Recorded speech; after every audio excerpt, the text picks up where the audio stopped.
हम आप सबको बताएंगे आधुनिक इतिहास के बारे में।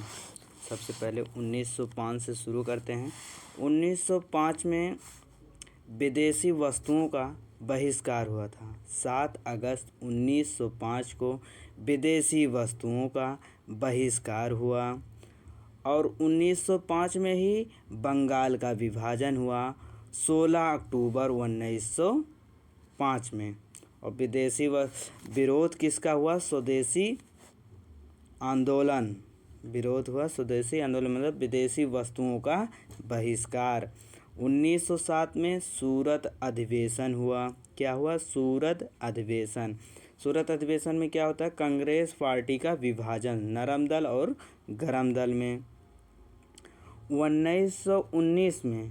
1909 में पार्लियामेंटो अधिनियम आया। 1911 में दिल्ली दरबार का आयोजन हुआ। दिल्ली दरबार में क्या हुआ? बंगाल विभाजन रद्द हो गया। ठीक, उसमें क्या हुआ? जो हमारी राजधानी पहले कलकत्ता थी उसके बाद उसे दिल्ली कर दी गई।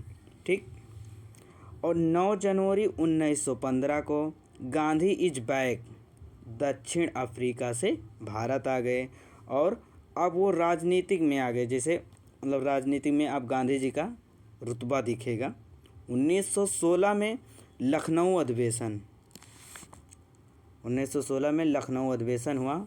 उसका अध्यक्ष कौन था? अंबिका चरण मजूमदार। ठीक, और 1916 में ही मतलब लखनऊ अधिवेशन में ही गरम दल और नरम दल फिर से दोनों एक हो गए और होम रूल लिंक आंदोलन हुआ। ठीक, आंदोलन होम रूल लिंक। और इसकी जो गठन किसने किया था? बाल गंगाधर तिलक और एनी बेसेंट। ठीक, 1917 में चंपारण सत्याग्रह आंदोलन हुआ। 1919 में रोलेट एक्ट आया। रोलेट एक्ट को ही काला कानून के नाम से भी जाना जाता है। रोलेट एक्ट क्या था? ना अपील ना दलील। ठीक, और 13 अप्रैल 1919 में जलियांवाला बाग हत्याकांड होता है और 1920 में असहयोग आंदोलन। केसर ए हिंद की उपाधि गांधी जी ने त्याग कर दी। असहयोग आंदोलन शुरू करते ही केसर ए हिंद की उपाधि जो है गांधी जी ने त्याग कर दी और बाल गंगाधर तिलक की डेथ हो गई। 5 फरवरी 1922 में चोरी चौरा कांड हुआ या गोरखपुर उत्तर प्रदेश में। ठीक, 1923 में स्वराज पार्टी की जो है गठन हुआ। कौन किया? चित्तरंजन दास और मोतीलाल नेहरू। 1924 में बेलग्राम अधिवेशन हुआ। बेलग्राम अधिवेशन कहाँ पर हुआ? कर्नाटक में। अध्यक्षता महात्मा गांधी पहली बार किया था। ठीक है, महात्मा गांधी ने किसी अधिवेशन मतलब कांग्रेस का यह अधिवेशन था बेलग्राम अधिवेशन। ठीक है, महात्मा गांधी ने किया पहली बार। और 9 अगस्त 1925 में काकोरी कांड हुआ या लखनऊ के पास में हुआ था। 1925 में कानपुर अधिवेशन हुआ। ठीक, इसकी अध्यक्षता कौन की? सरोजनी नायडू जी।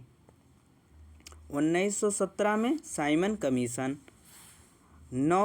8 नवंबर 1927 को। ठीक है, इसमें क्या थे? इसमें 7 सदस्य होते हैं और सभी अंग्रेज थे, इसलिए भारतीयों ने इन्हें श्वेत कमीशन कहा। 1928 में साइमन कमीशन भारत आया और भारतीयों ने विरोध और बहिष्कार किया उनका। 1928 में ही नेहरू रिपोर्ट आया मतलब मोतीलाल नेहरू भारत के लिए प्रस्तावित नए अधिराज्य के लिए संविधान की रूपरेखा दी कि संविधान कैसे बनाना है उसके बारे में मोतीलाल नेहरू ने बताया, रूपरेखा दी। और 1919 में मोतीलाल नेहरू के सुपुत्र पंडित जवाहरलाल नेहरू ने लाहौर अधिवेशन किया और उसमें पूर्ण स्वराज की मांग की। 12 मार्च 1930 को दांडी सत्याग्रह आंदोलन हुआ। इसमें प्रारंभ साबरमती आश्रम से। ठीक है, गांधी जी ने इसे प्रारंभ किया था साबरमती आश्रम। इसमें कई सहयोगी उनके कई कार्यों सहयोगी थे। 6 अप्रैल 1930 को सविनय अवज्ञा आंदोलन, ब्रिटिश राज नमक कानून को तोड़ा। 5 मार्च 1931 को गांधी इरविन समझौता हुआ। इसमें क्या हुआ? समझौते में अंग्रेज क्या क्या चीज़ माने ये हम आपको बता रहे हैं। हिंसा के आरोपियों को छोड़कर बाकी सभी राजनीतिक बंदियों को मुक्त कर दिया जाएगा और भारतीयों को समुद्र के किनारे नमक बनाने का अधिकार भी दिया जाएगा। 1932 में पूना एक्ट अथवा पूना समझौता, पूना एक्ट को ही पूना समझौता नाम दिया गया, गांधी और अंबेडकर के बीच में हुआ। और 1932 के बाद ही भारतीयों को एक महत्वपूर्ण अवसर मिल गया कि उस समय द्वितीय विश्व युद्ध होने लगा। ठीक है, द्वितीय विश्व युद्ध का प्रारंभ कब हुआ? 1 सितंबर 1939 से यह युद्ध चालू हुआ और 2 सितंबर 1945 तक यह चला। इसमें किनके बीच हो रहा था ये हम आपको बता रहे हैं।